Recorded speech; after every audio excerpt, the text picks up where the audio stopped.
सज्जनों, आचार्य प्रशांत जी के द्वारा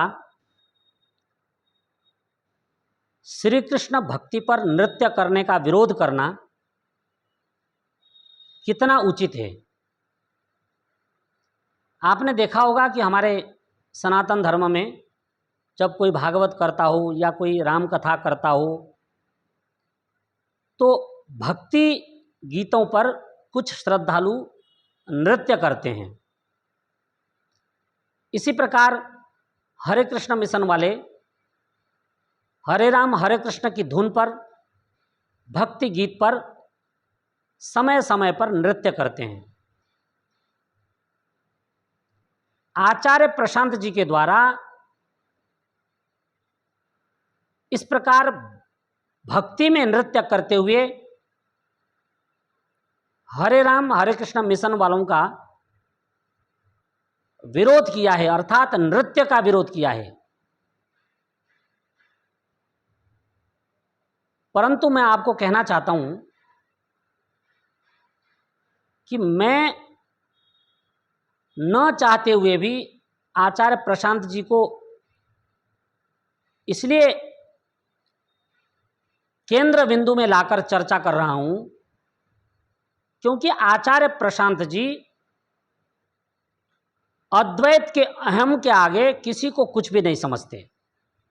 वे हमारे द्वारा किए गए कथाओं का मजाक बनाते हैं, कर्मकांड का विरोध करते हैं, सनातन धर्म में किए गए कर्मकांडों का विरोध करते हैं कि कर्मकांड में क्या रखा है, अद्वैत समझो अद्वैत समझो अद्वैत समझो।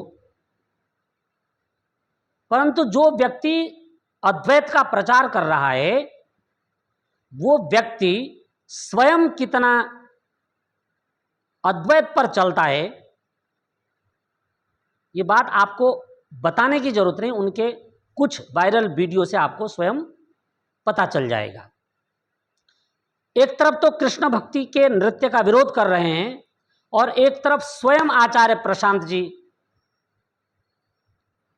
नीदरलैंड में एक बार में हाथ में शराब की बोतल, शराब का गिलास पकड़कर और खूब झूम झूम कर डांस कर रहे हैं। अब आप ही बताइए कि प्रभु भक्ति में नृत्य करने वालों का विरोध करने वाले आचार्य स्वयं किस प्रकार का अश्लील डांस कर रहे हैं।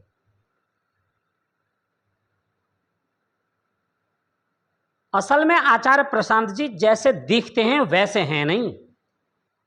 मैं प्रारंभ में जब मैं YouTube पर वीडियो नहीं बनाता था, जब मैं इससे दूर था मीडिया से, उन दिनों में मैं आचार्य जी को बहुत ही श्रद्धापूर्वक सुनता था। मुझे लगता था कि एक सनातन धर्म के सच्चे प्रचारक हैं। परंतु जैसे जैसे मैंने आचार्य जी को सुनना प्रारंभ किया मुझे लगा कि हाथी के दांत खाने के कुछ और होते हैं, दिखाने के कुछ और होते हैं। इसी प्रकार आचार्य प्रशांत जी का चरित्र है। एक जगह इंटरव्यू में इन्होंने खुद कहा कि मैंने हॉस्टल में रहते हुए एक बार नहीं बहुत बार शराब पिया है, शराब का सेवन किया है।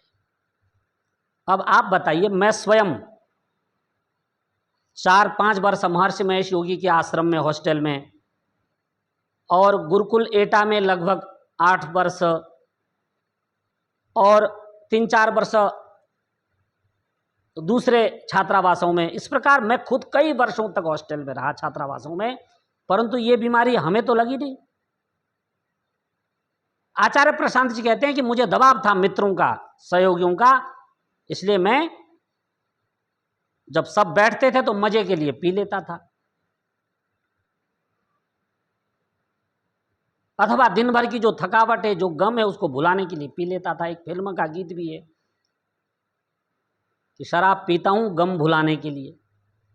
अब आचार्य प्रशांत जी मजे के लिए, गम भुलाने के लिए कुछ क्षणिक आनंद के लिए शराब का सेवन स्वयं कर रहे हैं और इस बात को वो छिपा नहीं रहे हैं, किससे, खुद बोल रहे हैं मैं बहुत बार पीता हूं। तो इस प्रकार आचार्य प्रशांत जी के द्वारा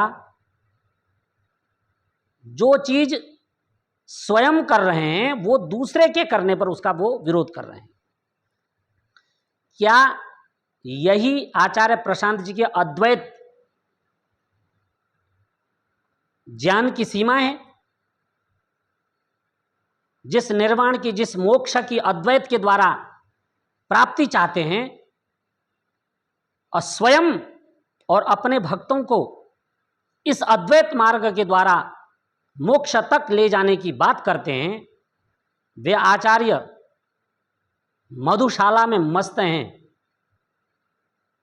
और उनके अंधे भक्त उनके द्वारा किए गए इस कर्म का समर्थन भी कर रहे हैं। दुख इस बात का है सज्जनों, यह अद्वैत का सिद्धांत नहीं है कि जब चाहे मांस खा ले, जब चाहे कोई शराब पी ले, जब चाहे कोई भांग पी ले, जब चाहे कोई नशा कर ले और बोले कि मैं तो अद्वैत हूं, अहम ब्रह्मास्मि, मैं स्वयं ब्रह्म हूं, ब्रह्म दूसरा कोई नहीं है, जो कुछ हूं मैं हूं, सो सोहम सोहम जपते रहो, अहम अहम अहम जपते रहो, शिवोहम जपते रहो, अहम ब्रह्मास्मि जपते रहो और दुनिया भर के अभक्ष्य पदार्थों का सेवन करो। जबकि जिनका मन स्वयं के नियंत्रण में नहीं है, वे दूसरों के मन को नियंत्रण करने की सलाह दे रहे हैं।